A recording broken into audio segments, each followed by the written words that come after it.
daga ƙaura ya hura mun gusul ba shi kenan mana fita da fitata.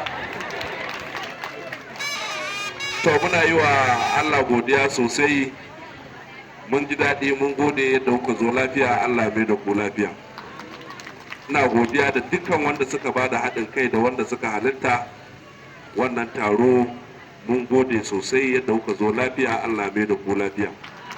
Roƙona yana nan, ina ƙara roƙo a ƙara ba da dama wannan ƙaramar hukuma a ƙara kawa waɗansu domin a sake koya musu irin waɗannan sana'o'i ƙanana na gida da suke yi yau da kullum domin su ci gaba da taimakawa kayuwan su da kayi. Lokaci ya riga da ya canza, gwamnati ba za ta iya ɗaukan dukkanin buƙatun al'umma ba, dole sai an koya mana dabaru da yadda za mu na samun taro sisi da kuma yadda za mu na alkinta su da yadda za mu na tsaftace abin sana'ar mu domin a zo a yi. Kamar yadda na ga an kawo misali da wata shinkafa a nan, idan dai wannan mata ne suka gyara ta, to ina ga mun daina kaiwa kamfani ma za mu na ba da ta a gida a gyara.